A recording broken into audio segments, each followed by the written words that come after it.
പുണ്യമുള്ളവർക്ക് മാത്രമേ ഇങ്ങനെയുള്ള സത്സംഗത്തിൽ പങ്കെടുക്കാൻ യോഗ്യത ഉണ്ടാവുള്ളൂ. അല്ലാത്തവർക്ക് ഇവിടെ കടന്നിരിക്കാനുള്ള അധികാരം ഉണ്ടാവില്ല. ഈ ജന്മത്തിലോ ജന്മാന്തരത്തിലോ സമ്പാദിച്ച സ്വല്പ പുണ്യം കയ്യിലുള്ളവരാണ് ഇവിടെ കടന്നിരിക്കുന്നവർ മുഴുവൻ. നമ്മളൊക്കെ പുണ്യശാലികളാണ്. അതുകൊണ്ടാണ് ഇതിനുള്ള ഒരു ഭാഗ്യം, ഒരു യോഗ്യത നമുക്ക് സമ്പാദിക്കാൻ പറ്റിയത്. ജീവിതത്തിൽ നേടിയെടുക്കാനുള്ള എത്രയോ വസ്തുക്കൾ നമ്മുടെ ചുറ്റും നിന്ന് നമ്മളെ ആകർഷിക്കുന്നുണ്ട്. ധാരാളം വസ്തുക്കളുണ്ട്. കണ്ണുകൊണ്ടും മൂക്കുകൊണ്ടും ചെവി കൊണ്ടും കൈകൊണ്ടും കാലുകൊണ്ടും ഒക്കെ നേടിയെടുക്കാൻ എത്ര വിഭവങ്ങൾ ചുറ്റുമുണ്ട്.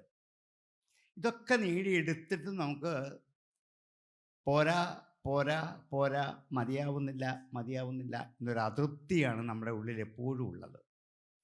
ഈ അതൃപ്തിക്ക് പ്രധാനപ്പെട്ട കാരണം വേണ്ടത് കിട്ടുന്നില്ല എന്നുള്ളതുകൊണ്ടാണ്. വേണ്ടത് കിട്ടിയാൽ ഇനിയൊന്നും വേണമെന്ന് തോന്നില്ല.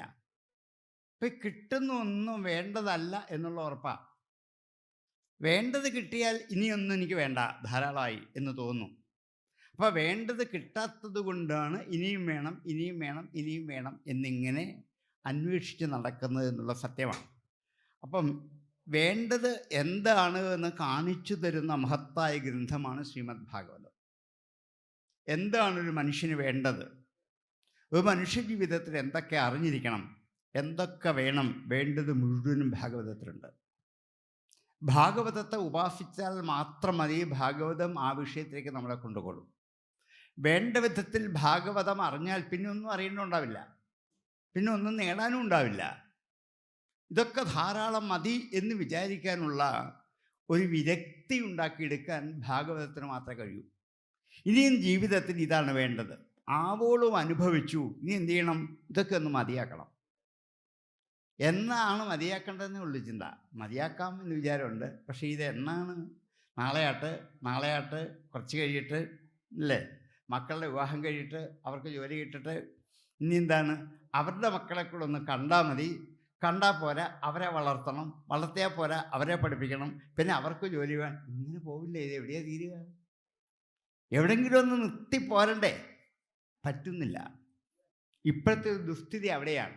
ഇവിടെയാണ് ഭാഗവതത്തിൻ്റെ പ്രസക്തി. എവിടെയാണ് ഭാഗവതം? അതുകൊണ്ട് തന്നെ പറയും, കൗമാര ആചരേ പ്രാജ്ഞ ധർമാൻ ഭാഗവതാനിഹ.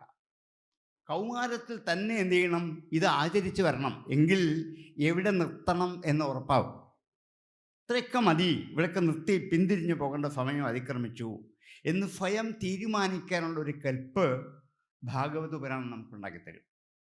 ഇവിടെ എത്രയോ വർഷമായി, 10-25 വർഷമായി നിരന്തരമായും ഭാഗവത സപ്താഹ യജ്ഞം നടന്ന് ആ യജ്ഞത്തിൻ്റെ അദൃശ്യമായൊരു ശക്തിവിശേഷം ഈ ക്ഷേത്രത്തിൻ്റെ ഉള്ളിൽ ഇതിൻ്റെ പുറത്തും നഗരവാസികൾക്കും അനുഭവിച്ചു കൊണ്ടിരിക്കുന്ന സന്ദർഭത്തിലാണ് ഈ വർഷം ഒരു ഭാഗവത പത്രരൂപത്തിൽ അതിമനോഹരമായ ഭാഗവതത്തിൻ്റെ വിഷയങ്ങൾ അവതരിപ്പിക്കാൻ നമുക്കൊരു അവസരം ലഭിച്ചത്. എന്തായാലും ഈ ഒരു സത്സംഗത്തിൽ പങ്കെടുക്കാൻ എനിക്കും ഒരു പുണ്യമുണ്ടായി എന്നുള്ളത് ഒരു മഹാഭാഗ്യം തന്നെയാണ്. ഒരു അല്പസമയമെങ്കിലും ഇവിടെ ഇരുന്ന് ഭഗവത് കഥ പറയാൻ കിട്ടുന്ന അവസരം, അത് കേൾക്കാൻ ഇത്രയും സജ്ജനങ്ങൾ ഉണ്ടാവുക, ഇതൊക്കെ നേടിയെടുക്കാൻ സാധിക്കുന്നത് പൂർവ്വപുണ്യം കൊണ്ട് മാത്രമാണ്. വക്താരഹ ശ്രോതാച ദുർലഭ. വക്താക്കളും ശ്രോതാക്കളും ഇന്ന് ദുർലഭമാണ്. വേണ്ടത് പറയേണ്ട ആൾക്കാരും ആ പറയുന്ന കേൾക്കാനും ആൾക്കാർ ദുർലഭമായിരിക്കുമ്പോൾ ഇവിടെ ശ്രോതാക്കൾ എത്രയോ സജ്ജനങ്ങൾ ഞങ്ങൾ തയ്യാറാണ് എന്ന് പറയുമ്പോൾ ഒരു വക്താവായി മുമ്പിൽ വന്നിരുന്ന് ഏതാനും ചില ഭഗവത് കഥകൾ പറയാൻ ഒരവസരം ലഭിച്ച ജീവിതത്തിലൊരു മഹാഭാഗ്യമായി തന്നെ കരുതുകയാണ്. ഇന്നെനിക്ക് തന്നിരിക്കുന്ന വിഷയം മാർക്കണ്ഡേയ ചരിത്രത്തിലെ ഒരു കഥാംശത്തെക്കുറിച്ച് ഒന്ന് വിചിന്തനം ചെയ്യാനാണ് എനിക്ക് ലഭിച്ച വിഷയം. ഭാഗവതത്തിൻ്റെ ഏതാണ്ട് അന്തിമ ഭാഗത്തിൽ കാണപ്പെടുന്ന ഒരു മനോഹരമായ ഒരു ചെറുകഥയാണ് വാസ്തവത്തിൽ മാർക്കണ്ഡേയ ചരിതം എന്ന കഥ. എല്ലാവർക്കും അറിവുള്ള കഥയാണത്. പക്ഷെ ആ കഥ ഇവിടെ പറയാനുള്ള സന്ദർഭത്തെക്കുറിച്ചൊന്ന് ആലോചിക്കുമ്പോൾ, ഏകാദശ സ്കന്ധം കഴിഞ്ഞിട്ടാണ് ദ്വാദശ സ്കന്ധത്തിലേക്ക് ഭാഗവതം കടക്കുന്നത്. ഓരോ സ്കന്ധം കൊണ്ട് ഓരോരോ വിഷയങ്ങൾ നമ്മുടെ മുമ്പിൽ എത്തിക്കാൻ വേദവ്യാസൻ ശ്രമിച്ചിരുന്നു എന്നുള്ള ഉറപ്പാണ് കഥയിൽ കൂടി. വെറുതെ കഥ മാത്രം പറയാനല്ല ഭാഗവതം ഉദ്ദേശിച്ചത്, കഥയ്ക്കകത്ത് കൂടി ചില കാര്യങ്ങൾ കൂടി നമ്മുടെ മുമ്പിൽ എത്തിക്കാനാണ്. പഞ്ചസാരയിൽ പൊതിഞ്ഞ ഗുളിക പോലെയാണ്. കയ്പുള്ള ഗുളിക അമ്മമാർ പഞ്ചസാരക്കകത്ത് പൊടിച്ചു കലക്കാണ് കുട്ടികളുടെ വായി കൊടുക്കുക. ആ പഞ്ചസാരയുടെ മാധുര്യം കൊണ്ട് ഗുളിക അകത്ത് ചെല്ലുമ്പോൾ ആ ഗുളികയുടെ ഫലം കിട്ടി രോഗം ഭേദമാകുകയും. ഇതേപോലെയാണ് വ്യാസൻ കഥയാകുന്ന പഞ്ചസാരയിൽ പൊതിഞ്ഞ് ഈ മഹത്തായ ഗുളിക, ഈ തത്വാംശമാകുന്ന ഗുളിക, രോഗശമനത്തിന് ഉപയോഗിക്കുന്ന ഗുളിക നമുക്ക് തന്നാണ്. പക്ഷേ ബുദ്ധിമാന്മാരായ നമ്മൾ പഞ്ചസാര ഇറക്കിയിട്ട് ഗുളിക വായി തന്നെ ഇട്ടിരിക്കുകയാണ്. കഥയൊക്കെ ഞങ്ങൾക്കറിയാം, കാരണം എന്താണ്, പഞ്ചസാരയല്ലേ, നല്ല മധുരമല്ലേ, അതുകൊണ്ട് കഥ അറിഞ്ഞിട്ടുണ്ട്. ഈ കഥയ്ക്കകത്തെ ഗുളിക അതകത്ത് ചെന്നിട്ടില്ല, അതുകൊണ്ടാണ് രോഗം ഭേദമാകട്ടെ. എത്ര പ്രാവശ്യം ഭാഗവതം വായിച്ചു പഠിച്ചു, എത്രയോ പ്രാവശ്യം ഞങ്ങൾക്ക് ഭാഗവതം അറിയാം, സകല കഥയറിയാം. പക്ഷേ ഭാഗവതം കൊണ്ട് എന്താണോ ഉദ്ദേശിക്കുന്നത് ആ രോഗശമനം കിട്ടുന്നില്ല. അവിടെയാണ് ഭാഗവതത്തിൻ്റെ കഥ മാത്രമല്ല, ഈ കഥയുടെ ഉള്ളിൽ ഭാഗവതം നൽകുന്ന മഹത്തായ ചില സന്ദേശങ്ങളുണ്ട്, ജീവിതോപയോഗിയായ സന്ദേശങ്ങൾ. അതറിയുമ്പോൾ മാത്രമേ നമ്മുടെ രോഗം ഭേദമാവുകയുള്ളൂ. രോഗം ഭേദമാവുക എന്നുള്ളത് നമ്മുടെ പ്രധാനപ്പെട്ട വിഷയമാണ്. പക്ഷേ അതിൽ തരുന്ന മരുന്ന് വിഷമം ഉള്ളത് കൊണ്ട് ചില വൈറ്റമിനൊക്കെ കൂടെ ചേർത്തിട്ടാണ് തരിക. പക്ഷെ ആ വൈറ്റമിനൊക്കെ നമ്മൾ വീട്ടിൽ വെച്ചേക്കത്തുള്ളൂ, എന്ത് ചെയ്യത്തില്ല, ഉപയോഗിക്കാറില്ല. ഈ കഥ മാത്രമേ ഉള്ളൂ. അവിടെ ദ്വാദശസ്കന്ധത്തിലേക്ക് വരുമ്പോൾ ആശ്രയം എന്ന ഒരു സന്ദേശം, ഒരു വിഷയം നമ്മുടെ മുമ്പിൽ കൊണ്ടുവരാൻ വേണ്ടിയാണ് കഥകൾ അതിനകത്ത് പറയുക. വളരെ ചെറിയ ഒരു സ്കന്ധമാണ് ദ്വാദശസ്കന്ധം. ഏകാദശസ്കന്ധത്തിൽ കൂടി മുക്തി എന്നുള്ള വിഷയത്തെക്കുറിച്ച്, എന്താണ്, എന്തിൽ നിന്നാണ് മുക്തി കിട്ടേണ്ടത്, മോചനം കിട്ടേണ്ടത്, ഭൗതിക ലോക ജീവിതത്തിൽ നിന്ന് എന്നല്ല, കർമ്മബന്ധനത്തിൽ നിന്നുള്ള മോചനമാണ് മുക്തി. എല്ലാ തരത്തിലുമുള്ള കർമ്മം നമ്മളെ എന്താക്കും, ബന്ധനസ്ഥരാക്കി മാറ്റുകയാണ്. എന്ത് കർമ്മം ചെയ്താലും അത് കെട്ടായിട്ട് മാറും. ഏതൊക്കെ കർമ്മം ചെയ്താലും, സത്കർമ്മം ചെയ്താൽ പോലും എന്താണ്, കെട്ടാണ്. നല്ല കർമ്മം ചെയ്യുന്നതും കെട്ടായിട്ട് മാറുന്നതാണ്. അതുകൊണ്ടാണ് ജ്ഞാനപ്പാന അതിനെ പൊന്നിൻ ചങ്ങല എന്നാണ് വിളിച്ചത്. സ്വർണം കൊണ്ടുള്ളൊരു ചങ്ങലയാണ്. സ്വർണം കൊണ്ട് കെട്ടിയാലും കെട്ട് തന്നെയാണ്, കെട്ട് തന്നെയാണ്. ഇരുമ്പ് കൊണ്ട് കെട്ടിയാലും കെട്ട് തന്നെയാണ്, അതിന് സംശയമൊന്നുമില്ല. കയർ കൊണ്ട് കെട്ടിയാലും കെട്ട് തന്നെയാണ്. അപ്പോൾ ഇവിടെ പുണ്യകർമ്മങ്ങളും നമ്മൾ ബന്ധിക്കുന്നു, പാപകർമ്മങ്ങളും നമ്മളെ ബന്ധിപ്പിക്കുന്നു. രണ്ടും ചേർത്തുള്ള മിശ്രകർമ്മങ്ങളും നമ്മൾ എന്ത് ചെയ്തിരിക്കുന്നു, ബന്ധിക്കുന്നു. അപ്പോൾ നമ്മൾ വാസ്തവത്തിൽ എല്ലാവിധത്തിലും കർമ്മബന്ധിതരാണ്. ഈ കർമ്മത്തിൽ നിന്ന് എന്ത് കിട്ടണം, മുക്തി കിട്ടണം. അതിനെന്താണ് വേണ്ടത് എന്നാണ് ഏകാദശസ്കന്ധം നമ്മളെ ബോധ്യപ്പെടുത്തുന്നത്. സകലവിധ കർമ്മത്തിൽ നിന്ന് എങ്ങനെ മോചനം നേടാൻ പറ്റും. കർമ്മങ്ങളൊക്കെ ഭഗവതർപ്പണമായി ചെയ്തു കഴിഞ്ഞാൽ കർമ്മബന്ധ നിർമുക്തിയായി. അതുവരെ കർമ്മം നമ്മളെ കെട്ടിക്കൊണ്ടിരിക്കും. നോക്കോളൂ, ഒരു കർമ്മം തന്നെയാണ് ബന്ധനത്തിനും മുക്തിക്കും കാരണം. ഒരേ കർമ്മം കൊണ്ട് തന്നെ ബന്ധനം ഉണ്ടാകും, മുക്തിയും ഉണ്ടാകും. നമുക്ക് വേണ്ടത് എന്താണ്, ബന്ധനമല്ല, മുക്തിയാണ്. അതുകൊണ്ട് എന്ത് ചെയ്യണം, എങ്ങനെ ഈ കെട്ടിയ കയറുകൊണ്ട് തന്നെ കെട്ടഴിക്കാൻ നോക്കണം. അത്രയല്ലേ പറ്റൂ, വേറെ കയർ ഉപയോഗിക്കാൻ പറ്റില്ലല്ലോ. ഏത് കയർ കൊണ്ടാണോ ഇപ്പം കെട്ടിയിരിക്കുന്നത് ആ കയർ കൊണ്ട് തന്നെ എന്ത് ചെയ്യണം, കെട്ടഴിക്കണം, അല്ല പറ്റില്ലല്ലോ. ഏത് കർമ്മം കൊണ്ട് ബന്ധിതരായോ അതേ കർമ്മം കൊണ്ട് മുക്തിയും കിട്ടാൻ പറ്റണം. അതെങ്ങനെ വേണമെന്ന് ഏകാദശസ്കന്ധം 10-21 അധ്യായങ്ങൾ കൂടി വിസ്തരിച്ച് നമ്മളെ ഉപന്യസിച്ച് ബോധ്യപ്പെടുത്തി. അങ്ങനെ നമ്മൾ എന്ത് ചെയ്യണം, കർമ്മബന്ധ നിർമുക്തരായാൽ ഇനി എന്ത് ചെയ്യണം, ഈ കെട്ടക്കഴിച്ചു വിട്ടു, ഇനി എന്താ വേണ്ടതെന്ന് ചോദിച്ചാൽ ആശ്രയം. അവിടെയാണ് ദ്വാദശസ്കന്ധത്തിൻ്റെ വിഷയം. ഇനിയും വേണ്ടത് ഭഗവാനെ തന്നെ ആശ്രയിച്ച് ജീവിക്കാൻ പറ്റുക. ഇനി ഒരിക്കലും കെട്ടുണ്ടാവാനിടയാവരുത്, ഒന്നും എന്നെ കെട്ടാക്കി മാറ്റരുത്. ഇനിയും എനിക്ക് ഒരാൾ മാത്രമേ ഉള്ളൂ, ആര്, ഈശ്വരൻ മാത്രം, ഭഗവാൻ മാത്രം, ബാക്കി ആരും എൻ്റെ കൂടെ ഇല്ല. പക്ഷെ നമുക്ക് ഈ ഒരു ചിന്ത വരണമെങ്കിൽ കുറേ കാലം പിടിക്കും.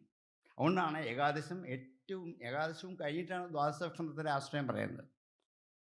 അങ്ങനെ ഭഗവാനെ ആശ്രയിക്കാൻ അത്ര എളുപ്പമല്ല. ഇത്രയൊക്കെ അറിഞ്ഞു കഴിഞ്ഞാൽ പിന്നെ എന്ത് ചെയ്യാം? ഭഗവാനെ ആശ്രയിക്കാം. ഇത്രയും അറിഞ്ഞു കഴിഞ്ഞതിന് ശേഷം ഭഗവാനെ തന്നെ ആശ്രയിക്കണം. ഇപ്പം നമ്മുടെ വിചാരം നമ്മുടെ ചുറ്റും അച്ഛനും അമ്മയും ഭാര്യയും മക്കളും ഒക്കെ ഉണ്ട്, ഞാൻ ഇവരെയൊക്കെ ആശ്രയിച്ചാണ് കഴിയുന്നതെന്നാണ്. ഇവരാരും ഒന്നും ചെയ്യില്ല. നമുക്ക് പലപ്പോഴും അനുഭവമാണ്.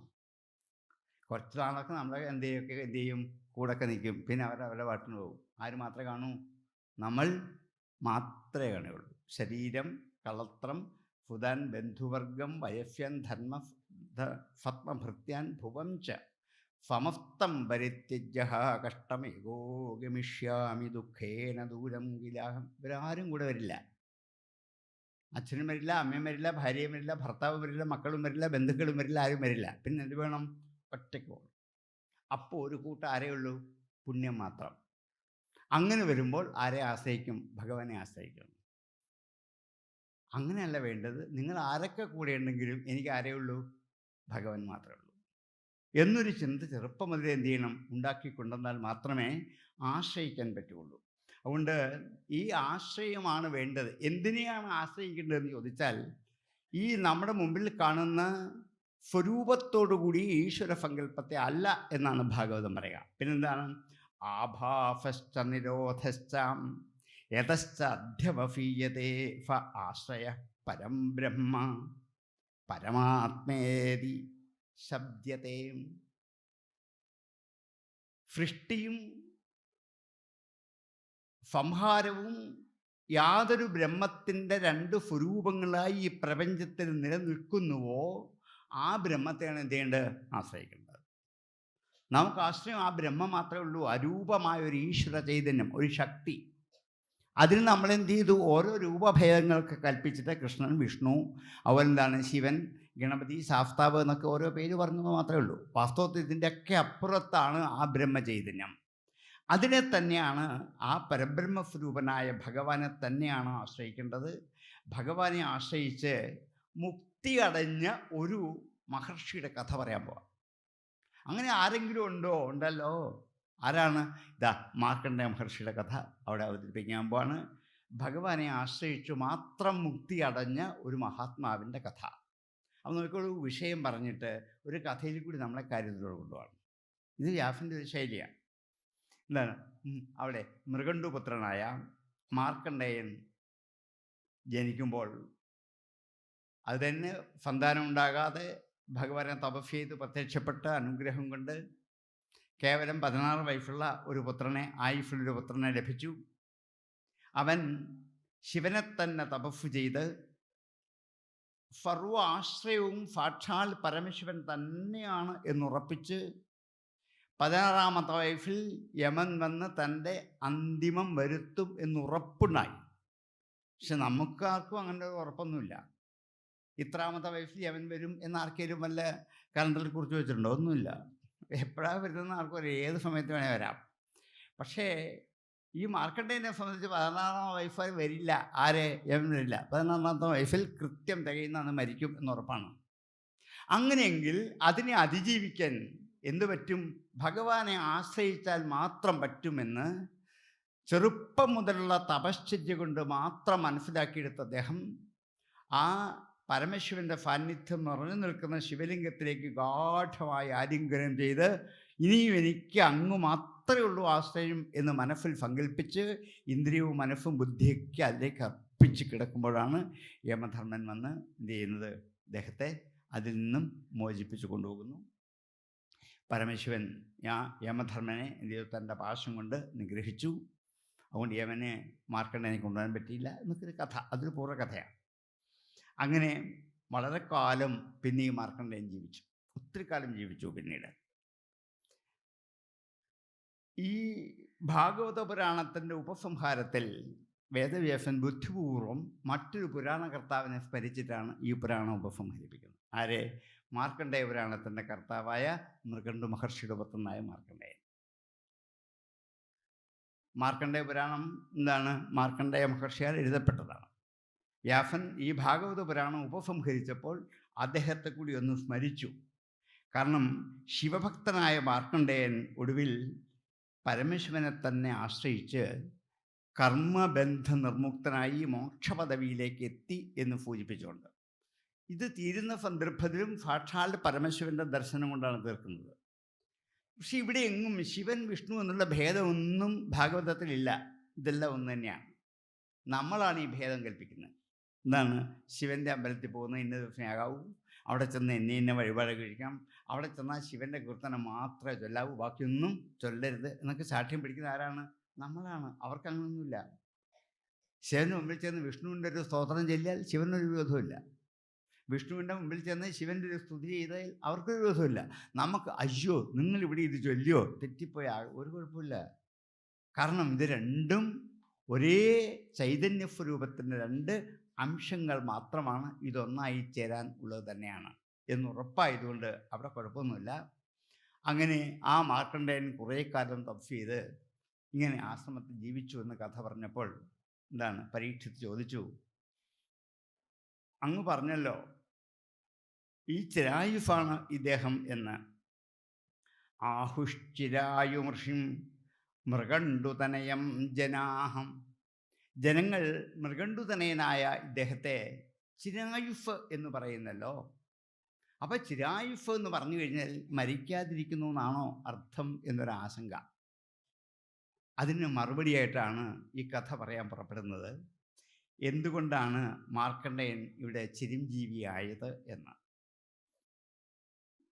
നമ്മൾ വാസ്തവത്തിൽ കേട്ട് പരിചയമുള്ള ചിരഞ്ജീവികൾ 7 പേരുണ്ടെന്നാണ്.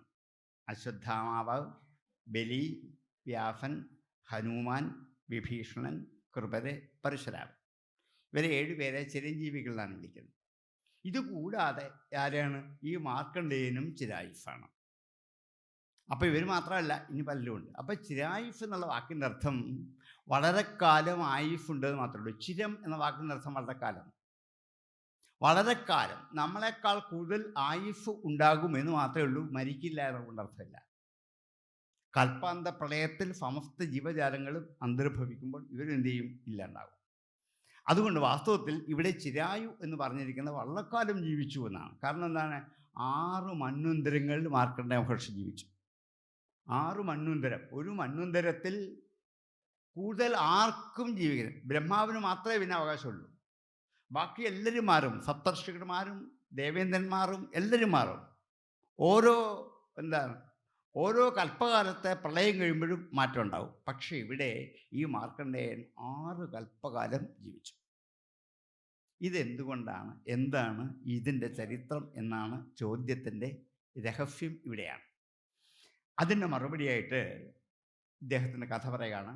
മൃഗണ്ടുവിൻ്റെ പുത്രനായി ജനിച്ച ഇദ്ദേഹം ദ്വിജാതി സംസ്കാരങ്ങളൊക്കെ വേണ്ട വിധത്തിൽ ചെയ്തു. ബ്രാഹ്മണനായിട്ട് ജനിച്ചാൽ ചില സംസ്കാരങ്ങളൊക്കെ ചെയ്യണമെന്നാണ്, ചില വിധികളൊക്കെ.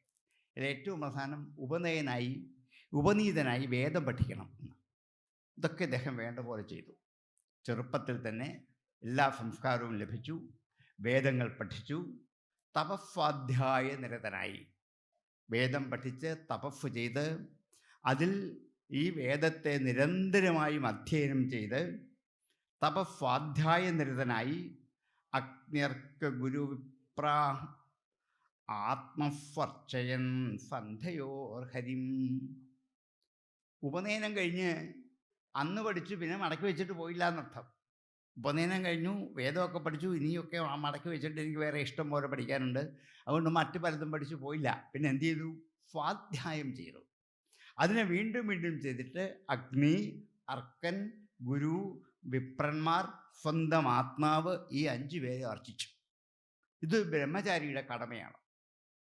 അഗ്നിയെ ആരാധിക്കണം, അർക്കനെ ആരാധിക്കണം, ഗുരുക്കന്മാരെ വന്ദിക്കണം, വിപ്രന്മാരെ ആരാധിക്കണം, തൻ്റെ ഉള്ളിലുള്ള ആത്മസ്വരൂപത്തെയും ആരാധിക്കണം. അഗ്നി, അർക്ക, ഗുരു, വിപ്ര ആത്മഫു അർച്ചയൻ സന്ധ്യയോഹു. 2 സന്ധ്യകളിലും, രാവിലെയും വീട്ടിലെ 2 സന്ധ്യയിലും ഇങ്ങനെ ഇവരിലൊക്കെ കാണുന്ന ആരെയാണ്? ഹരിയെ തന്നെ. സൂര്യനിൽ കാണുന്ന ആരാണ്? സാക്ഷാൽ ശ്രീഹരിയായ ഭഗവാൻ. അഗ്നിയിൽ കാണുന്ന ആരാണ്? ഭഗവാൻ. ബ്രാഹ്മണിൽ കാണുന്ന ആരാണ്? ഭഗവാൻ. ഗുരുവിൽ കാണുന്ന ആരാണ്? ഭഗവാൻ. തൻ്റെ ആത്മാവിൽ കാണുന്നതും അതും ഭഗവാൻ തന്നെ. ഇങ്ങനെ എല്ലായിടത്തും ഭഗവാനെ തന്നെ അർച്ചിച്ചുകൊണ്ട് ഇങ്ങനെ 6 മന്വന്തരങ്ങൾ അദ്ദേഹം കഴിച്ചുകൂട്ടി. ഇതുകൊണ്ട് ഇത്രയും ഇപ്പോൾ ഇന്ദ്രനൊരു ആശങ്കയായി. കാരണം ഇത്രയും കാലം ആരും ജീവിച്ചിരിക്കാറില്ല. ഒരു പ്രളയം വരുമ്പോൾ ബ്രഹ്മാവ് ഒഴിച്ച് ബാക്കി എല്ലാവരും എന്ത് ചെയ്യും? ഇല്ലണ്ടാകും. ഇതെന്ത് പറ്റി? ഇതിങ്ങനെ കൊണ്ട് ബ്രഹ്മാവിൻ്റെ സംശയം, ഇനിയും ഇയാളല്ല ഇന്ദ്രൻ്റെ സംശയം, എൻ്റെ പദവി തട്ടിയെടുക്കാൻ വേണ്ടി തപസ് ചെയ്യുക. എപ്പോഴും ഇന്ദ്രൻ അതാണ്. ആരെങ്കിലും കൂടുതൽ കാലം തപസ് ചെയ്താൽ ഇന്ദ്രൻ ആശങ്ക തൻ്റെ സ്ഥാനം അപഹരിക്കാൻ വേണ്ടിയാണോ എന്ന്. അതുകൊണ്ട് ഇന്ദ്രൻ ഈ തപസ്സൊന്ന് ഇളക്കി മാറ്റണം എന്ന് തന്നെ നിശ്ചയിച്ചിട്ട് അത് തടയുവാനായിട്ട് കുറേ ആൾക്കാരെ പറഞ്ഞയച്ചു. ഗന്ധർവന്മാർ, അപ്സരഫുകൾ, കാമദേവൻ, വസന്തൻ, മലയമാരുതൻ, ഇങ്ങനെ കുറേ പേരെ പറഞ്ഞയച്ചു. ഇവരെല്ലാം കൂടെ കൂടിച്ചെന്നെങ്കിലേ തപസ് ഇളക്കാൻ പറ്റുള്ളൂ. പെട്ടെന്നൊരാൾ ഇരുന്നാൽ മാത്രം പറ്റില്ല. അപ്സരഫുകൾ വന്ന് നൃത്തം വെച്ചുകൊണ്ട് മാത്രം കാര്യമായില്ല, ഗന്ധർവന്മാർ വന്ന് പാടിക്കൊണ്ട് മാത്രം കാര്യമായില്ല. പിന്നെ എന്ത് ചെയ്യണം? തണുത്ത കാറ്റ് വരണം, എല്ലാ പുഷ്പങ്ങളിലെയും സുഗന്ധം ഒന്നിച്ച് അനുഭവിക്കാൻ പറ്റും. ഇതൊക്കെ കാമോദ്ദീപകങ്ങളായ വസ്തുക്കളാണ്. ഇതെല്ലാം അവിടെ നിറച്ചു വെക്കണം. അതുകൊണ്ട് ഇന്ദ്രൻ ഇവരെയൊക്കെ അങ്ങ് പറഞ്ഞു വെച്ചു ചെല്ലാൻ. എവിടെയാണിത്? ഹിമാലയത്തിൻ്റെ താഴ്വരയിൽ പാർശ്വത്തിലായിട്ട് പുഷ്പഭദ്ര നദിയുടെ തീരത്ത് അദ്ദേഹം ശില പോലെ തപസ് ചെയ്യുകയാണ്. കല്ലുപോലെ. ആരൊക്കെ എന്തൊക്കെ വന്നു വിളിച്ചാലും അറിയില്ല, അനങ്ങില്ല. സുതീക്ഷണമായ തപസ്സാണ്. ആ തപസ്സിന് ഒന്ന് ഇളക്കണമെങ്കിൽ എന്ത് ചെയ്യണം? മൂക്കിൽ കൂടി നല്ല പുഷ്പങ്ങളുടെ ഗന്ധം അദ്ദേഹത്തിനുള്ളിലേക്ക് ചെല്ലണം. ചെവിയിൽ കൂടി നല്ല പാട്ടുകൾ, ശബ്ദങ്ങൾ കേൾപ്പിക്കണം. കണ്ണു തുറന്നാൽ സുന്ദരിമാരുടെ ഡാൻസ് കാണിക്കണം. ഇങ്ങനെ കുറേ പേരെ എന്ത് ചെയ്യണം? സന്ദർഭത്തിന് അനുയോഗ്യമായി എത്തിക്കണം. വസന്തകാലം അല്ലെങ്കിൽ പോലും വസന്തൻ വിചാരിച്ചാൽ ഏത് മരത്തെയും പുഷ്പിക്കാൻ പറ്റും. അതുകൊണ്ട് ആദ്യം ആരെ പറഞ്ഞയച്ചു? വസന്തനെ പറഞ്ഞയച്ചു. വസന്തൻ വന്ന് എല്ലാ ചെടികളും പുഷ്പിച്ച് അങ്ങനെ പൂത്ത് കായ്ച്ച് സുന്ദരമായി മനോഹരമായി നിൽക്കും. അപ്പം കാമദേവൻ അവിടെ തൻ്റെ കയ്യിലുള്ള 5 അമ്പുകളാണ് കാമൻ്റെ കയ്യിലുള്ളത്. ആൾക്കാരെ വശീകരിക്കാൻ അരവിന്ദം, അശോകം, ചൂതഞ്ച നവമാലികം, നീലോത്പലശ്ചേതി പഞ്ചയിതേ പഞ്ചബാണഫിഫയക. 5 അമ്പുകളാണ് കാമദേവൻ. 5ഉം പൂക്കളാണ്. പുഷ്പബാണൻ എന്നാണ്, പൂവമ്പൻ എന്നൊക്കെയാണ് കാമദേവൻ്റെ പേര്. ഓരോ അമ്പും കാമൻ 5 എണ്ണമായിട്ട് കരുതി വെച്ചിട്ടുണ്ട്. മിക്കവാറും ഒരമ്പ് കൊണ്ട് കാര്യങ്ങളൊക്കെ സാധിക്കാറുണ്ട്. കാമം ഇല്ലാത്തവരിൽ കാമം ഇഞ്ചക്ട് ചെയ്യാൻ ഈ കാമൻ്റെ ഒരമ്പ് മതി. ഈ 5 അമ്പിനും 5 ഫലങ്ങളുണ്ട്. എന്താണ്? ശോഷണം, മോഹനം, സന്ദീപനം, താപനം, ഉന്മാദനം. ഈ 5 അമ്പ് കൊണ്ട് 5 ഫലവും. ഒരമ്പ് ചെയ്താൽ എന്ത് ചെയ്യാം? കാമരോഗം പിടിപെട്ടിട്ട് ഇയാൾ പതുക്കെ ക്ഷീണിച്ച് തളർന്ന് അവശനാകും.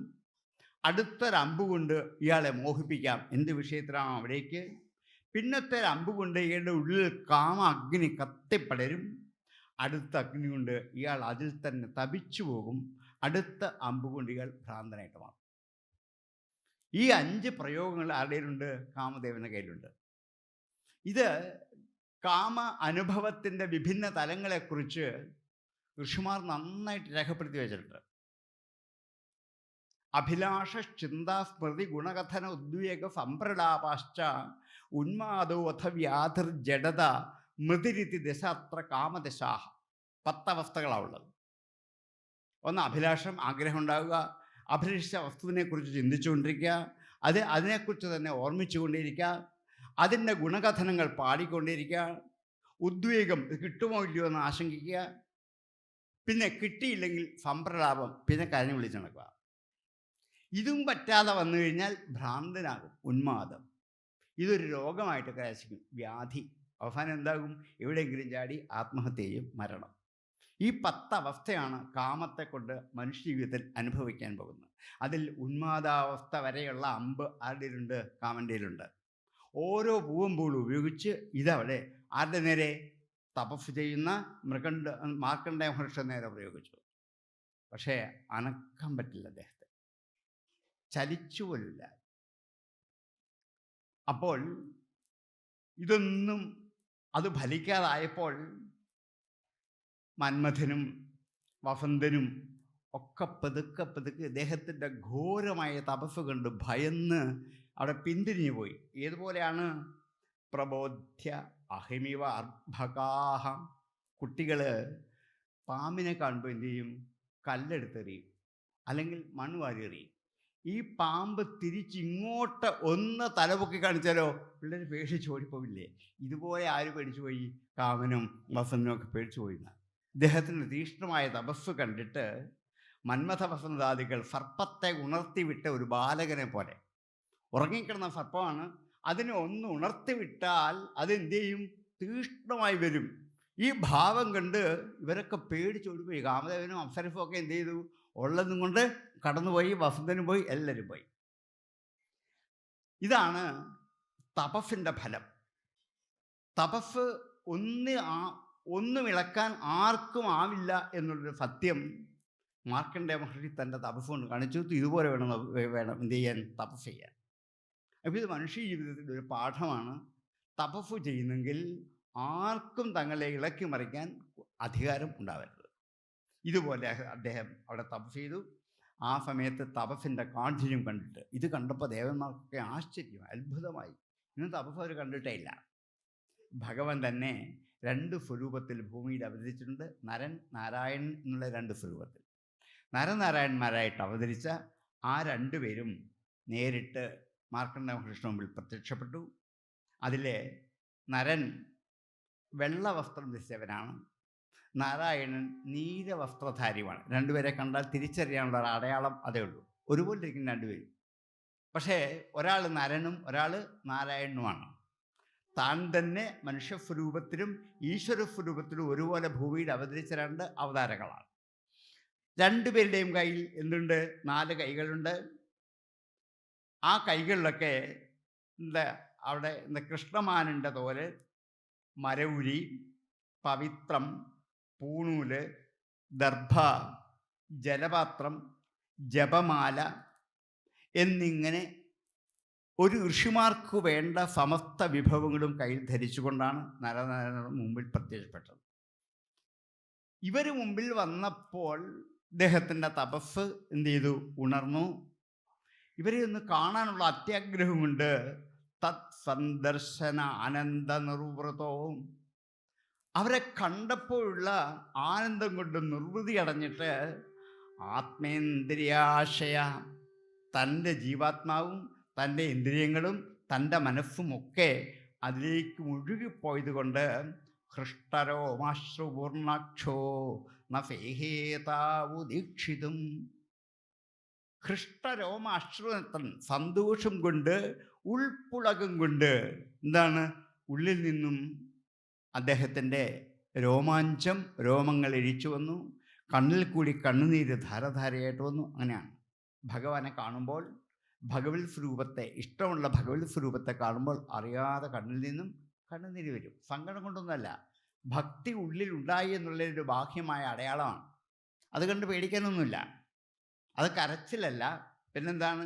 കണ്ണീര് ധാരധാരയായിട്ട് ഒഴുകുകയാണ്. ഇങ്ങനെ കണ്ണീര് ഒഴുകി വന്നതുകൊണ്ട് ഒന്നും കാണാൻ പറ്റുന്നില്ല. കാരണം എന്താണ്? ഒരു കണ്ണീര് വന്ന് വീഴുമ്പോഴത്തേക്കും അടുത്ത് പിന്നെയും വരും. ഇതിൻ്റെ ഇടകിട്ടെങ്കിലേ കാണാൻ പറ്റുള്ളൂ. കണ്ണുകൊണ്ട് കാണാൻ പറ്റുന്നില്ല. ഈ മഹർഷി ഒന്ന് കാണണമെന്ന് വിചാരിച്ചെന്നൊക്കെ കുറേ സമയത്തേക്ക് പറ്റുന്നില്ല. കണ്ണുകൾ തുറന്നിരിക്കുകയാണ്, പക്ഷെ എന്താണ്? കണ്ണുനീരിങ്ങനെ വീണുകൊണ്ടിരിക്കുന്നതുകൊണ്ട് കാണാൻ പറ്റില്ല. എങ്കിലും ഉദ്ധായ പ്രാഞ്ജലി പ്രഹ്വ ഔത്സുക്യാദ ആശ്രുഷന്നിവാം നമോ നമ ഇതി ഈശാനോ ബഭാഷേ ഗദ്ഗദക്ഷര. പിന്നെ ഒന്ന് മാത്രമേ പറ്റുള്ളൂ. എഴുന്നേറ്റ് 2 കൈയും കൂപ്പി വിനയപൂർവം ഔത്സുക്യത്തോടെ നമോ നമ എന്ന് മാത്രം ഉച്ചരിച്ചുകൊണ്ട് ഗദ്ഗദക്ഷരത്തോടെ അവരോട് സംഭാഷണം ചെയ്യാൻ ആരംഭിച്ചു. കണ്ണീര് പുറത്തു വരുന്ന പോലെ എന്ത് ചെയ്യും? അകത്തോട്ട് പോകും. അകത്തു പോകുന്ന കണ്ണീര് തൊണ്ടയിൽ തടയും. അപ്പം എന്ത് ചെയ്യില്ല? അക്ഷരം പുറത്തേക്ക് വരില്ല. അപ്പോഴാണ് ഗദ്ഗദം എന്ന് പറയും. കാരണം നമുക്ക് പറയണമെന്നുണ്ട്, പക്ഷേ എന്തില്ല? അക്ഷരം വരില്ല. പുറത്തേക്ക് വരുന്ന കണ്ണീര് അതുപോലെ എവിടെയും പോയിട്ടുണ്ട്, അകത്തോട്ടും പോയിട്ടുണ്ട്. അങ്ങനെ ഗദ്ഗദാക്ഷരനായതുകൊണ്ട് ഒന്നും പറയാൻ പറ്റിയില്ല. പക്ഷേ അവിടെ നിന്നുകൊണ്ട് ഭഗവാനെ സ്തുതിച്ചു. ആര്? മാർക്കണ്ഡേയ മഹർഷി. എന്താണ്? വാക്കിനെ നിയന്ത്രിക്കുന്നത് അങ്ങാണ്, ഞാനല്ല. എന്തെങ്കിലും പറയണമെന്ന് വിചാരിച്ചാൽ ചിലപ്പോൾ പറയാൻ കിട്ടാറില്ല, അല്ലേ? നമുക്ക് അനുഭവിക്കുന്നതാണ്. വേണ്ടാത്ത ചിലപ്പോൾ എന്ത് ചെയ്യും, പറയുകയും ചെയ്യും. പറഞ്ഞിട്ട് വിചാരിക്കും, ഓ ഇങ്ങനെ പറയണമെന്ന് വിചാരിച്ചതല്ല, പക്ഷെ എന്ത് ചെയ്തു, പറഞ്ഞുപോയി. കാരണം എന്താണ്, വാക്കിനെ നിയന്ത്രിക്കുന്നത് നമ്മളല്ല, നമ്മുടെ ഉള്ളിലുള്ള ഈശ്വര ശക്തിയാണ് നമ്മുടെ വാക്കിനെ നിയന്ത്രിക്കുന്നത്.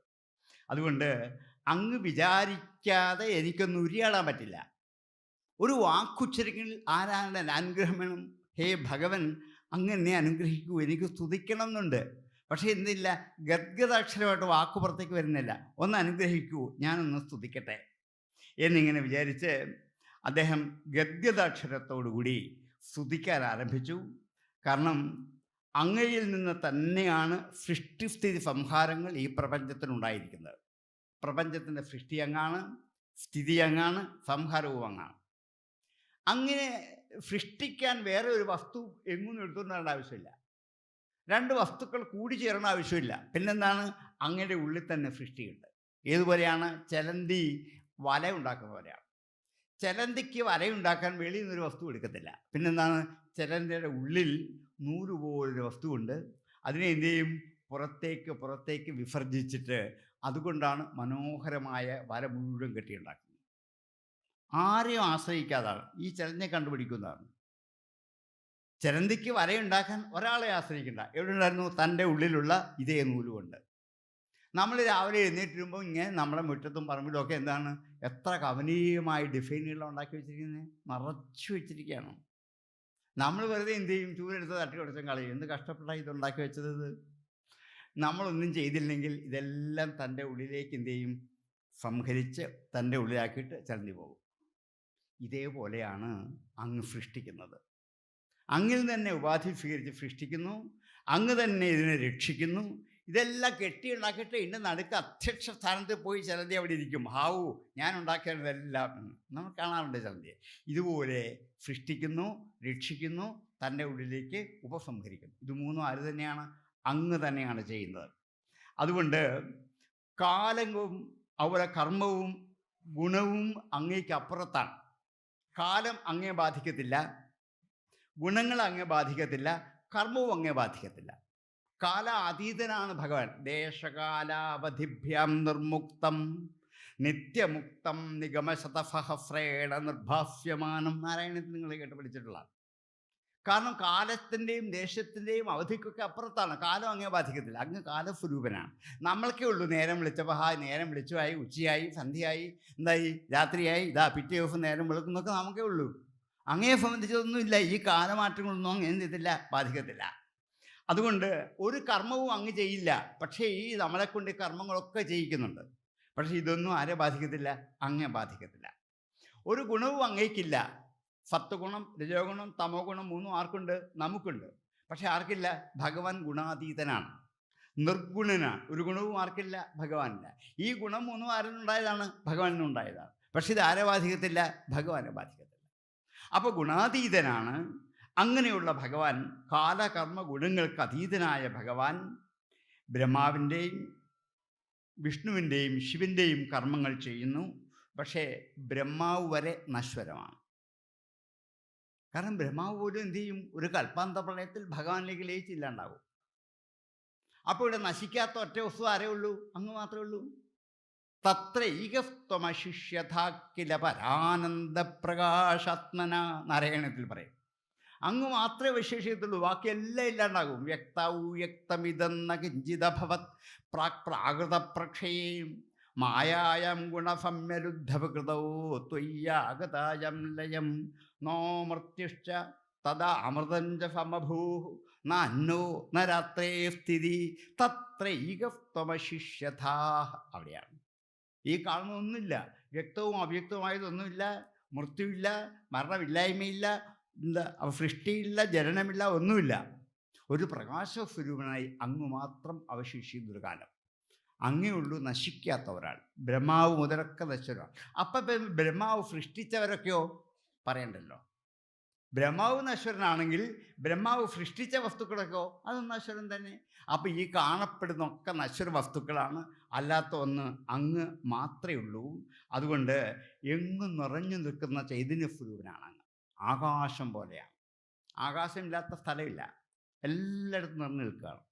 അതുപോലെ അങ്ങ് പ്രപഞ്ചം മുഴുവൻ നിറഞ്ഞു നിൽക്കുന്ന ചൈതന്യസ്വരൂപനാണ്. അങ്ങനെയുള്ള അങ്ങയെ ഞാനിതാ നമസ്കരിക്കുന്നു എന്ന് സൂചിപ്പിച്ചുകൊണ്ട് അങ്ങയെ നമസ്കരിച്ചു. നരഭഗനായ നാരായണൻ സ്തുതിയിൽ സന്തുഷ്ടനായി. എന്നിട്ട് ഭോ ഭോ ബ്രഹ്മർഷിവര്യോഫി വയ്യാഫി സിദ്ധ ആത്മസമാധിനാം, ഹേ ബ്രഹ്മർഷിവര്യ, അങ്ങ് ആത്മസമാധി കൊണ്ട് വേണ്ട കാര്യം സിദ്ധിച്ചിരിക്കുന്നു. എന്നാണ് ഉദ്ദേശിച്ച് അത് കിട്ടിയിരിക്കുന്നു. മൈ ഭക്തി അനപായിന്യാം, എന്നിൽ അനപായിയായ ഭക്തി ഉണ്ടായിരിക്കുന്നു. തപ സ്വാധ്യായ സംയമൈ, തപസ്, സ്വാധ്യായം, സംയമം, അടക്കം, ഇതുകൊണ്ട് ഭക്തി ഉണ്ടായി.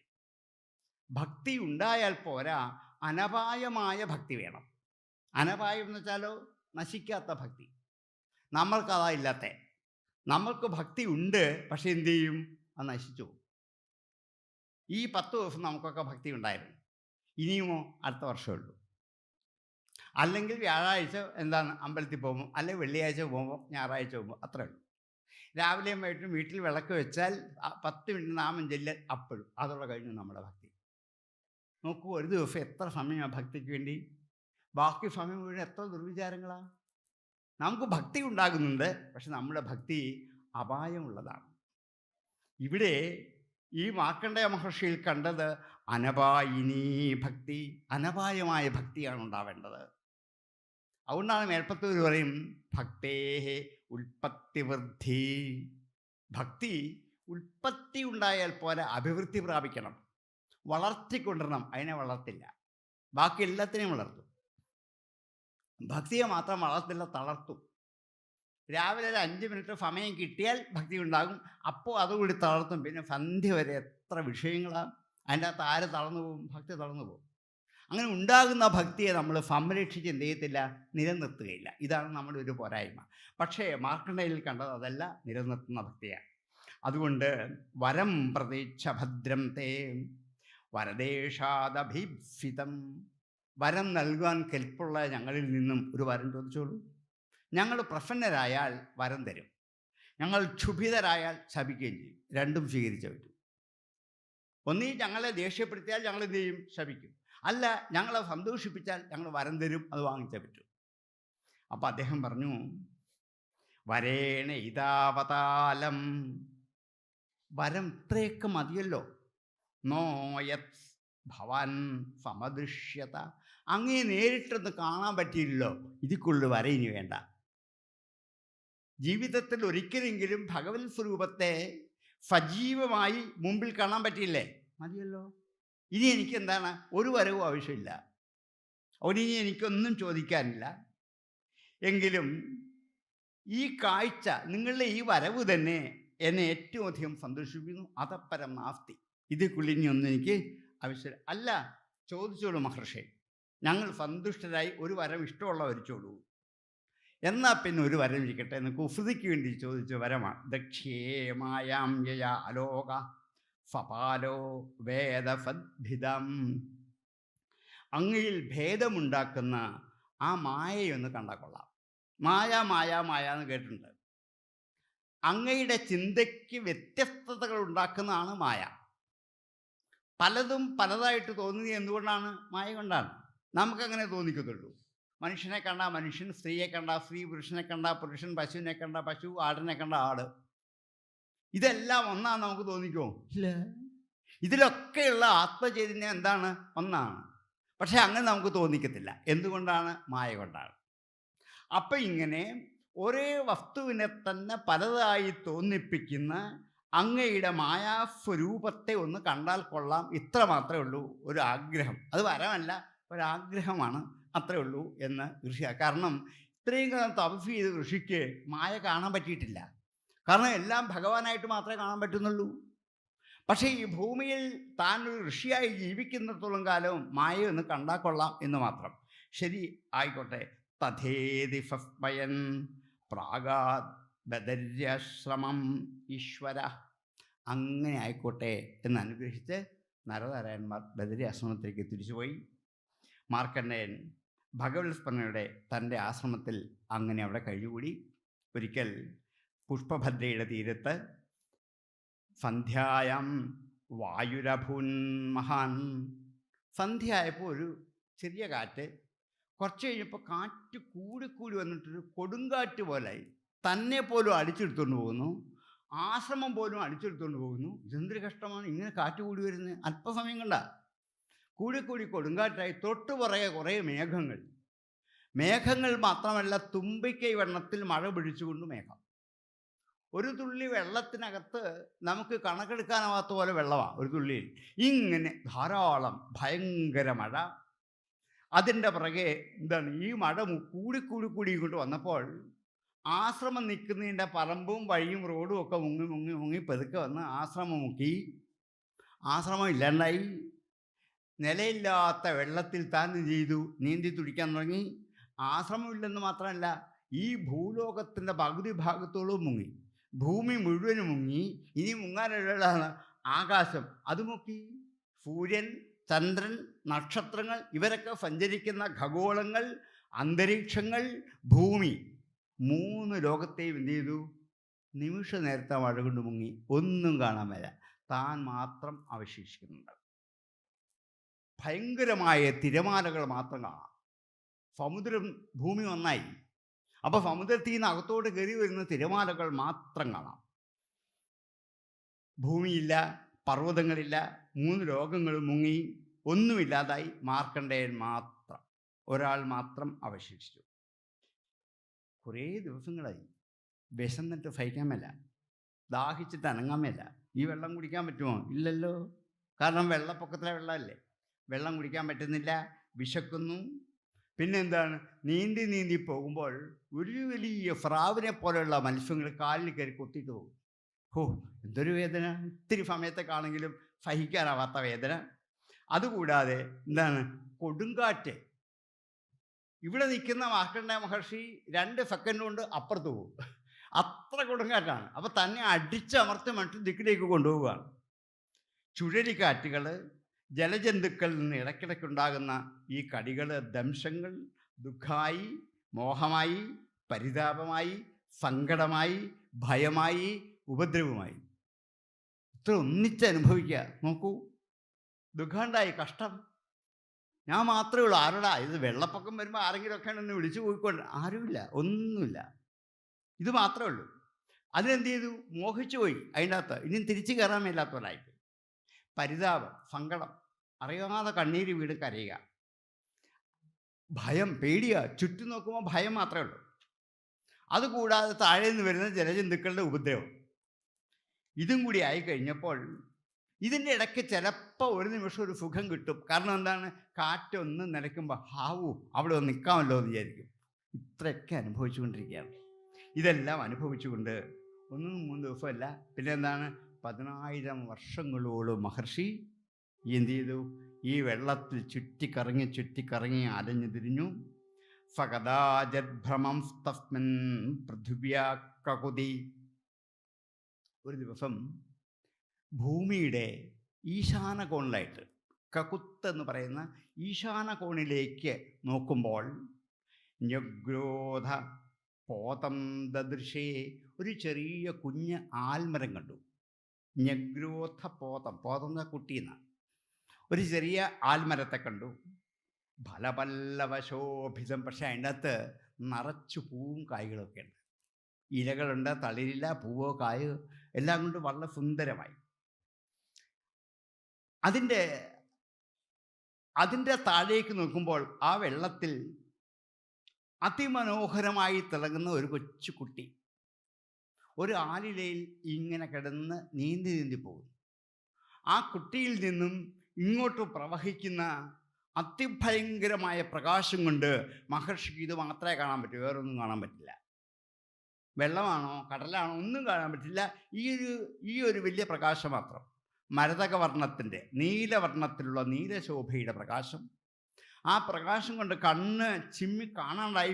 വീണ്ടും കണ്ണു തുറന്ന് നോക്കിയപ്പോൾ അതിൻ്റെ അകത്ത് താമരപ്പൂ പോലെ മുഖമുള്ള ഒരു കുട്ടി,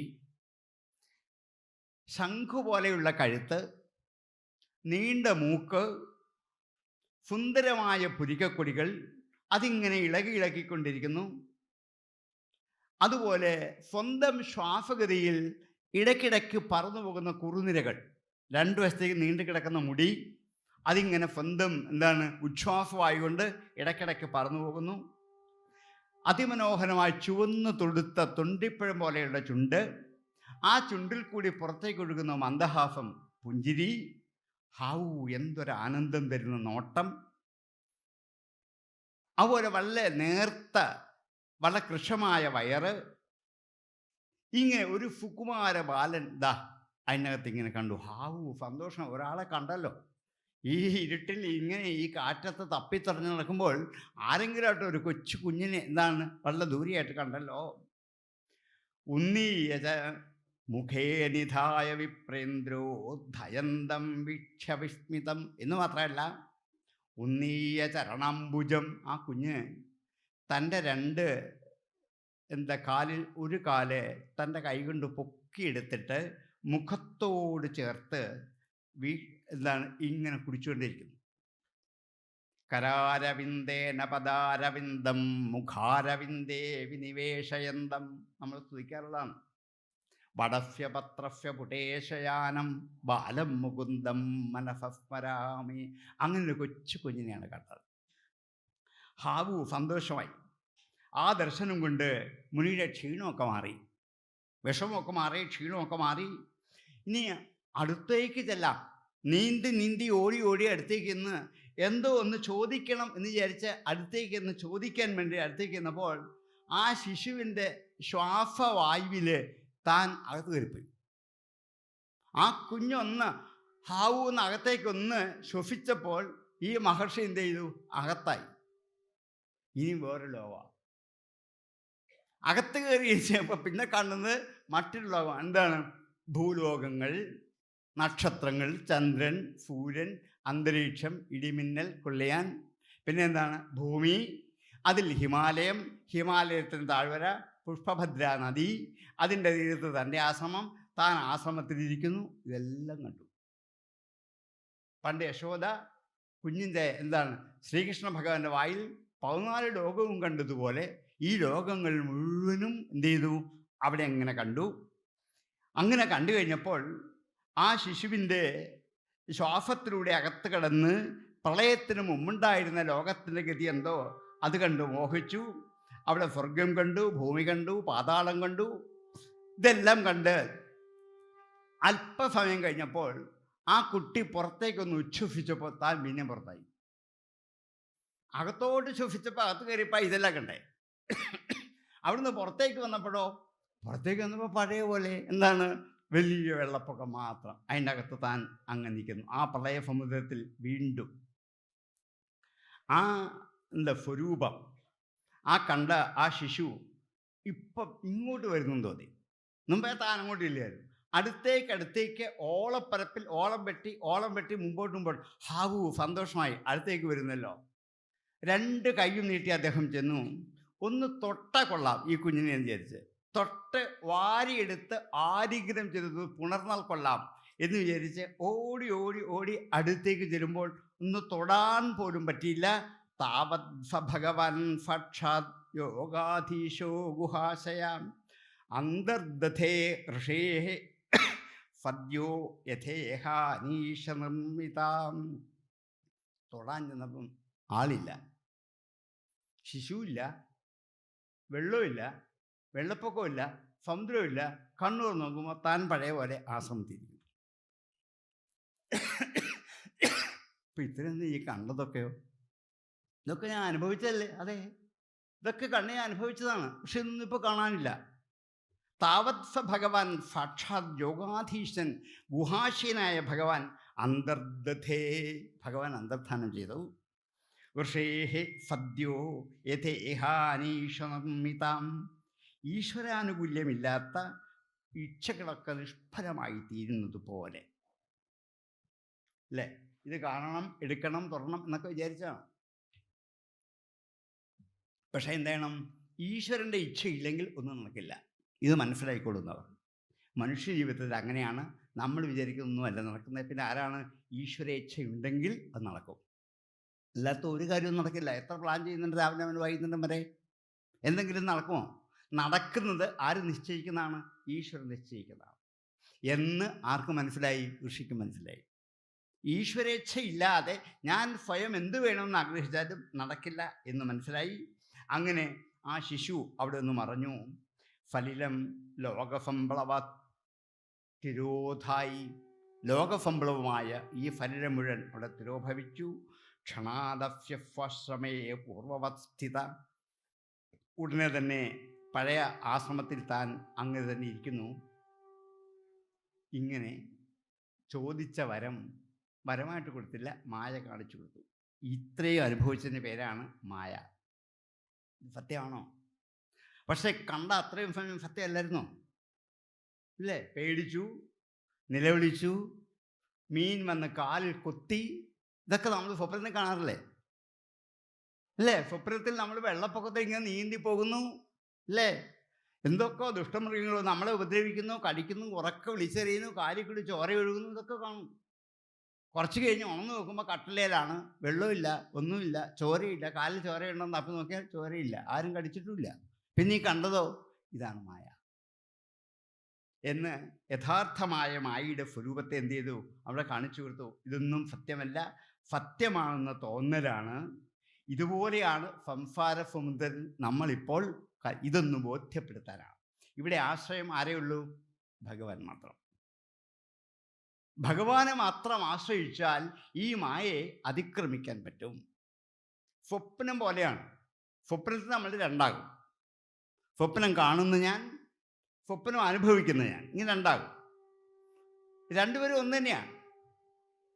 കാരണം എന്താണ്? ഈ കടലിൽ ചാടി മീനിൻ്റെ കടിയേറ്റ് കരഞ്ഞു വിളിച്ച് നിൽക്കുന്നു ഞാൻ തന്നെ. ഇത് കാണുന്നവാര്? ഞാൻ തന്നെ. രണ്ട് ഞാൻ തന്നെയാണ്. അപ്പോൾ ഒന്ന് അസത്യമാണെന്ന് ഉറപ്പാണ്. ഏതാ അസത്യം? ഉണരുമ്പോൾ അറിയാം ഈ കടലിൽ കിടന്ന് ഞാൻ അസത്യമാണെന്ന്. അപ്പം ഉണരുന്ന വരെ അറിയില്ല, കണ്ടുകൊണ്ടിരിക്കുന്ന അത്രയും സമയവും ഇത് സത്യമാണ്. ഈ ലോക ജീവിതം അങ്ങനെയാണ്. 50, 60, 70, 80, 90 വർഷം എന്താണ് അനുഭവിക്കുന്ന ഒരു മായ, ഒരു സ്വപ്നം. ഉണരുമ്പോൾ മനസ്സിലാവും. ഉത്തിഷ്ഠത ജാഗ്രത പ്രാപ്യ വരൻ നിബോധത എന്ന് ഉപനിഷത്ത് പറയുന്നതാണ്. എഴുന്നേൽക്കൂ, നിങ്ങളൊക്കെ കിടന്ന് ഉറങ്ങി സ്വപ്നം കണ്ടുകൊണ്ടിരിക്കുകയാണ്. അപ്പം ഇങ്ങനെ ഇപ്പോഴീ അനുഭവിച്ചു കൊണ്ടിരിക്കുന്നത് സത്യമാണെന്ന് ഇപ്പോൾ ധരിക്കുന്നത് ഇത് സത്യമല്ലാന്ന് നമ്മളെ ഒരാൾ ബോധ്യപ്പെടുത്താനില്ലാത്തതുകൊണ്ടാണ്. അത് ബോധ്യപ്പെടുത്തുന്ന ആളാണ് ഗുരു. ഒരു ഗുരുവിൻ്റെ അടുക്ക് ചെല്ലുമ്പോൾ ഗുരു പറയും, ഈ കാണുന്നൊന്നും എന്തല്ല, സത്യമല്ല, ഇത് ഭ്രമാത്മകമായ ജ്ഞാനമാണ്, ഇതല്ല വേണ്ടത് എന്ന് എന്ത് ചെയ്യും? നമ്മെ ബോധ്യപ്പെടുത്തും. എന്തുപോലെയാണ്? നിഴലുപോലെ. നിഴൽ സത്യമാണോ? പക്ഷെ കാണുന്നില്ലേ? കാണുന്നിടത്തോളം കാലം നിഴൽ സത്യമാണ്. കാരണം ഞാനുണ്ട്, എൻ്റെയാണ് നിഴൽ. അപ്പം ഈ നിഴൽ ഞാൻ ഉള്ളിടത്തോളം എന്തുണ്ട്? നിഴലുണ്ട്. പ്രകാശം ഉണ്ടെങ്കിൽ നിഴലുണ്ട്, സത്യമാണ്. പക്ഷെങ്കിൽ ഈ നിഴലിനെ കൊണ്ട് നമുക്കൊന്നും ചെയ്യിക്കാൻ പറ്റില്ല. ഞാൻ എന്ത് ചെയ്യുന്നോ അതാര് കാണിക്കും? നിഴൽ കാണിക്കും, അത്രേ ഉള്ളൂ. ഞാൻ ചിരിച്ചാൽ നിഴൽ ചിരിക്കും, ഞാൻ കൈവൊക്കിയാൽ നിഴൽ കൈവെക്കും, ഞാൻ ഓടിയാൽ നിഴൽ ഓടും. അല്ല, നിഴലിന് സ്വന്തമായിട്ടൊന്നും ചെയ്യാൻ പറ്റുമോ? ഇല്ല. ഇതുപോലെയാണ് ഈ മായ. ഈ മായയ്ക്കൊന്നും ചെയ്യാൻ പറ്റില്ല. ആരാ ചെയ്യുന്നത്? യഥാർത്ഥ വസ്തുവായ ബിംബമായ ഈശ്വരനാണ്. നമ്മളൊക്കെ എന്താണ്? പ്രതിബിംബങ്ങളാണ്. വാസ്തവത്തിൽ എന്താണ്? ഒരു പ്രതിബിംബത്തിൽ ഒരു പൊട്ട് കുത്താൻ പറ്റുമോ? ഒരു പ്രതിബിംബം, അതിൻ്റെ അകത്ത് ഒരു പൊട്ട് കുത്തണം ചോദിച്ചാൽ പറ്റുമോ? എവിടെ കുത്തണം? ബിംബത്തിൽ. ബിംബത്തിൽ തൊടുന്ന പൊട്ടേ എവിടെ കാണുകയുള്ളൂ? പ്രതിബിംബത്തിൽ കാണാൻ പറ്റുകയുള്ളൂ. അതുകൊണ്ട് എന്തെങ്കിലും ചെയ്യുന്നെങ്കിൽ അത് ഈശ്വരാർപ്പണമായിരിക്കണം. ഈശ്വരനാണ് ബിംബം. അവിടെ ചെയ്യുന്ന എവിടെ കാണും? നമ്മളൊക്കെ കാണും. അവിടെ ഒന്നും ചെയ്യുന്നില്ലെങ്കിലോ നമ്മളൊന്നും കാണില്ല. എത്ര സത്യമാണ്! ഇതാണ് ബ്രഹ്മസത്യം ജഗന്മിഥ്യ എന്ന് അദ്വൈത വേദാന്തികൾ എത്രയോ കാലം മുമ്പ് നമ്മളെ ബോധ്യപ്പെടുത്തുക. സത്യമായ വസ്തു ബിംബമാണ്. അതിലെന്തെങ്കിലും ഉണ്ടെങ്കിൽ അത് മാത്രമേ പ്രതിബിംബത്തിൽ പ്രതിഫലിച്ചു കാണുകയുള്ളൂ. എന്താണ് ഇവിടെ ഇപ്പോൾ ഇവിടെ ലൈറ്റുണ്ട്. ഈ ലൈറ്റിൻ്റെ കീഴിൽ നിങ്ങളുടെ കൈ പിടിച്ചാൽ അവിടെ താഴെ എന്ത് ചെയ്യാൻ പറ്റും? ഒരു ഷാഡോ കാണാം. ഈ ഷാഡോ സത്യമാണോ? അല്ല. പക്ഷെ കാണുന്നില്ലേ? ഉണ്ട്. പക്ഷേ ഈ ഷാഡോ നീക്കാൻ പറ്റുമോ? ഇല്ല. അത് പൊക്കിയെടുക്കാൻ പറ്റുമോ? ഇല്ല. അവിടെ നിന്ന് നീക്കുള്ളൂ. പക്ഷേ ഈ ഷാഡോ ഇല്ലേ? ഉണ്ട്. ഇതുപോലെയാണ് ഈ മായ. അതുണ്ട്, പക്ഷെ അത് പ്രവർത്തനരഹിതമാണ്. അത് അനങ്ങുന്നത് ബിംബം അനങ്ങുന്നുകൊണ്ടാണ്. ഈശ്വരൻ്റെ ചലനാത്മകമായ ശക്തി കൊണ്ടാണ് ഞാൻ കൈവക്കുന്നത്, വാക്കുച്ചരിക്കുന്നത്, കാണുന്നത്, കേൾക്കുന്നത്, നടക്കുന്നത്, നീങ്ങുന്നതൊക്കെ ഉണ്ടാ. അല്ലെ എനിക്കില്ല. എനിക്ക് സ്വതമേവ എന്താണ് ഗമിക്കാനുള്ള ശക്തി എനിക്കില്ല എന്ന് എപ്പം മനസ്സിലാകും? ഒരു ദിവസം രാവിലെ രാത്രി നന്നായിട്ട് കിടന്നുറങ്ങി നേരം വെളുത്തപ്പോൾ കൈയും കാലും അനക്കാൻ മേല, കടലിൽ എഴുന്നേക്കാൻ മേല. അല്ലേ? ഇന്ന് രാത്രി കിടക്കുമ്പോൾ എനിക്ക് കുഴപ്പമില്ലായിരുന്നു, ശരിയാണ്. രാവിലെ എഴുന്നേൽക്കുമ്പോൾ കാല് തളർന്നുപോയി, കൈയും തളർന്നുപോയി, കാലും തളർന്നു, ഒരു വശം മുഴുവൻ തളർന്നു. ആര് ചെയ്താ? നമ്മളാരും വല്ലതും ചെയ്താണോ? ഒന്നുമില്ല. അപ്പം നമ്മുടെ ഹിതാഹിതം ഇംഗിതമനുസരിച്ചല്ല എന്ത് ചെയ്യുന്നത്, നമ്മൾക്ക് പോലും പ്രവർത്തിക്കാൻ പറ്റുന്നത്. ആരുടെയാണ്? ഈശ്വരൻ്റെ. അതുകൊണ്ട് ഈ കാണപ്പെടുന്ന ഭൗതികമായ സമസ്ത സുഖഭോഗ വസ്തുക്കളും സത്യമല്ല, അത് നമ്മെ കബളിപ്പിക്കുന്ന ഒരു മായയാണ് എന്ന് തിരിച്ചറിയാനാണ് തപസ് ചെയ്യാൻ പറഞ്ഞത്. മാർക്കണ്ഡേയൻ തപസ് ചെയ്ത് തിരിച്ചറിഞ്ഞ ആളാണ് വീണ്ടും മായ കാണണം എന്ന് ആവശ്യപ്പെട്ടപ്പോഴാണ് മായ കാണിക്കാൻ പുറപ്പെട്ടത്. ഇതിപ്പം നമ്മൾ ആവശ്യപ്പെടാതെ തന്നെ കണ്ടുകൊണ്ടിരിക്കുകയാണ്. ഏത്? ഈ മായ. അപ്പം ഇത് മുഴുവനും ഒരു മായയാണ്, ഇത് മുഴുവൻ ഒരു പ്രതിബിംബമാണ്, ഇത് മുഴുവനും ഒരു നിഴലാണ്, ഇത് മുഴുവൻ ഒരു നീണ്ട സ്വപ്നമാണ്. ഈ നീണ്ട സ്വപ്നം അനുഭവിച്ചുകൊണ്ടിരിക്കുമ്പോൾ ഉണർത്താൻ ഒരു ഗുരു വേണം. ആ ഗുരു സത്യം നമ്മളെ ബോധ്യപ്പെടുത്തും. എന്താണ്? ഇതല്ല സത്യം, ഇതിൻ്റെ അപ്പുറത്തുള്ള യഥാർത്ഥമായൊരു ബിംബമുണ്ട്, ഒരു വസ്തുവുണ്ട്, അതാണ് ഈശ്വരൻ, അതാണ് സത്യം, അതാണ് അറിയേണ്ടത്. അതിലേക്കാണ് നിങ്ങൾ എന്തെങ്കിലും ചെയ്യേണ്ടത്. അതാണ് മുമ്പേ ഞാൻ പറഞ്ഞത്, ഒരു പൊട്ട് കുത്തുന്നെങ്കിൽ അതെവിടെയായിരിക്കണം? ബിംബത്തിലായിരിക്കണം. എങ്കിൽ മാത്രമേ പ്രതിബിംബത്തിൽ ഇത് പ്രതിഫലിക്കൂ. നിങ്ങൾ എന്തെങ്കിലും ഈശ്വരനിലേക്ക് സമർപ്പിച്ചാൽ അത് നിങ്ങൾക്ക് കിട്ടും. ഈശ്വരനിലേക്ക് സമർപ്പിക്കുന്നില്ലെങ്കിൽ ഒന്നുമില്ല. നിങ്ങളൊരു വഴിപാട് കഴിക്കുന്നത് ഈശ്വരന് വേണ്ടിയല്ല. ആർക്ക് വേണ്ടിയാണ്? നിങ്ങൾക്ക് വേണ്ടിയാണ്. അത് ഈശ്വരന് വേണ്ടിയല്ല. ഈശ്വരന് വഴിപാടും ആവശ്യമില്ല, ധനവും ആവശ്യമില്ല, പായസവും പൂവും ഒന്നും ആർക്കും വേണ്ട, ഈശ്വരന് വേണ്ട. പക്ഷേ ഇത് സമർപ്പിക്കുമ്പോൾ എന്താണ്? ഈശ്വരനിലേക്ക് ഇത് എത്തുമ്പോൾ അതിൻ്റെ ഫലം അനുഭവിക്കുന്ന ആരാണ്? നമ്മളൊക്കെയാണ്. അപ്പോൾ ഈ വഴിപാട് കഴിക്കുന്ന ഫലം വേണ്ടത് ആർക്കാണ്? നമ്മൾക്കാണ്, ഈശ്വരനല്ല. അതുകൊണ്ട് ജീവിതത്തിൻ്റെ ഓരോ മേഖലകളിലും ഓരോ ദിവസവും എന്ത് ചെയ്യണം? ചെയ്യുന്ന കർമ്മങ്ങൾ ഈശ്വരാർപ്പണമാക്കി ചെയ്യാൻ സാധിച്ചാൽ മായ ബാധിക്കില്ല. ഈ മായയിൽ അകപ്പെടില്ല, വേദനിക്കില്ല, കരയേണ്ടി വരില്ല, ഒന്നും വരില്ല. ഇതാ മാർക്കണ്ഡേയൻ എന്തുമാത്രം അനുഭവിച്ചു. ഇതിനൊന്നും ആവശ്യം ഉണ്ടാവില്ല. ഇതൊക്കെ വെറുതെയാണെന്ന് പിന്നീടാണ് മനസ്സിലായത്. അതുകൊണ്ട് അസത്യമായ മായയിൽ കുടുങ്ങി ഭൗതിക ലോക ജീവിതത്തിൻ്റെ പുറകെ പാഞ്ഞു നടക്കാതെ സത്യം തിരിച്ചറിഞ്ഞിട്ട്, ഭാഗവതം ആദ്യം മുതൽ പറയുന്നത് സത്യം പരം ധീമഹി എന്നാരംഭിച്ച് സത്യം പരം ധീമഹി എന്ന് ഉപസംഹരിക്കാം.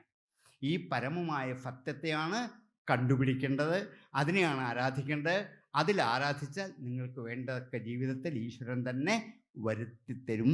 ഇതാണ് അനുഭവിക്കേണ്ടത് എന്ന് നമ്മെ ബോധ്യപ്പെടുത്താൻ. ഇതറിയാമെങ്കിൽ ആരെ ആശ്രയിക്കണം? സത്യത്തെ ആശ്രയിക്കണം. ആരാണ് സത്യം? ഈശ്വരൻ. ഇതാണ് ദ്വാദശ സ്കന്ധത്തിൻ്റെ വിഷയം. സത്യസ്വരൂപനായ ഈശ്വരനെ തന്നെ ആശ്രയിച്ച് ജീവിതം കഴിച്ചു കൂട്ടണം. ഈശ്വരനെ ആശ്രയിച്ചാൽ നമുക്ക് വേണ്ടതൊക്കെ കിട്ടും. ഈശ്വരനെ ആശ്രയിക്കുന്നില്ലെങ്കിൽ വേണ്ടാത്തതൊക്കെ കിട്ടും. എന്ത് വേണമെന്ന് ഇത് ചെയ്താൽ മതി, തീരുമാനിച്ചാൽ മതി. വേണ്ടാത്തത് വേണോ, വേണ്ടത് വേണോ, അതൊന്നും നമുക്ക് തിരിച്ചറിയില്ല. ഉപയോഗിച്ച് കഴിയുമ്പോൾ ഇതൊന്നും വേണ്ടാത്തത് ആയിരുന്നു എന്ന്. അതുവരെ എന്താണ്? ഹാവു നല്ലതാണെന്ന് വിചാരിക്കും. ഉപയോഗിച്ച് കഴിയുമ്പോൾ ഹാവു ഇത് വേണ്ടാത്തതായിരുന്നു, ദുരിതമായിരുന്നു പിന്നെ തോന്നുള്ളൂ. ഇത് തോന്നിക്കാൻ നമ്മുടെ ഉള്ളിലുള്ള ആത്മബോധമെന്ന ഈശ്വരശക്തിയെ ഉണർത്തി വളർത്തി ജീവിതത്തിൽ ഉപയോഗയോഗ്യമാക്കി മാറ്റി ഏകാശ്രയം ഈശ്വരനാണ് എന്നൊരു അവബോധത്തിലേക്ക് എത്തിച്ചേരണം. ഇതാണ് ഭാഗവതത്തിൻ്റെ ലക്ഷ്യം. ഞാൻ തുടങ്ങിയതും ഭാഗവതത്തെ കൊണ്ടാണ്. ഇപ്പം ആശ്രയത്തിൽ ഭാഗവതം തീരുമ്പോഴും ഓരോ ദിവസവും എന്ത് ചെയ്യണം? ആശ്രയം ഭഗവാനാണ്, ഈശ്വരനാണ് എന്നെന്ത് ചെയ്യണം? ഒരു തിരിച്ചറിവ് ഈ പ്രഭാഷണത്തിൽ നിന്നും സ്വീകരിക്കാൻ പറ്റണം. അങ്ങനെ കിട്ടിയാൽ അതാണ് പ്രസാദം. യജ്ഞപ്രസാദം അതാണ്, ബാക്കി ഇവിടെ കിട്ടുന്നൊന്നുമല്ല. ഇവിടെ നിന്ന് കിട്ടുന്ന അവലും മല്ലും പഴവും ഒക്കെ ഒരു ദിവസം അല്ലെ പിറ്റേ ദിവസത്തേക്ക് എന്താവും? ചീത്തയാവും, പിന്നെ കൊള്ളില്ല, കളയാനേ കൊള്ളുള്ളൂ. അതുകൊണ്ട് വെച്ചേക്കാൻ പറ്റുമോ? ഇല്ല. പക്ഷേ ഈ കിട്ടുന്ന യജ്ഞപ്രസാദം ജീവിതം മുഴുവൻ സൂക്ഷിക്കാം. അതൊരിക്കലും നഷ്ടപ്പെടില്ല, നശിക്കില്ല. അതാണ് ഉണ്ടാക്കിയെടുക്കേണ്ടത്. അതിനാണ് ഇവിടെ വന്നിരുന്ന് എന്ത് ചെയ്യുന്നത്, രാവിലെ മുതൽ വൈകുന്നേരം വരെ കഷ്ടപ്പെടുന്നത്. ഈ യജ്ഞപ്രസാദം ഉള്ളിൽ, മനസ്സിൽ, ബുദ്ധിയിൽ നിറച്ച് സൂക്ഷിച്ചുകൊണ്ട് പോകാൻ പറ്റണം. അതിനെ സർവീശ്വരനായ ശ്രീകൃഷ്ണ ഭഗവാന്റെ, ഭാഗവത സ്വരൂപിയായ ശ്രീകൃഷ്ണ ഭഗവാന്റെ അനുഗ്രഹം ഇവിടെ കൂടിയിരിക്കുന്ന എല്ലാ സജ്ജനങ്ങൾക്കും ഉണ്ടാകട്ടെ എന്ന് പ്രാർത്ഥിക്കുന്നു.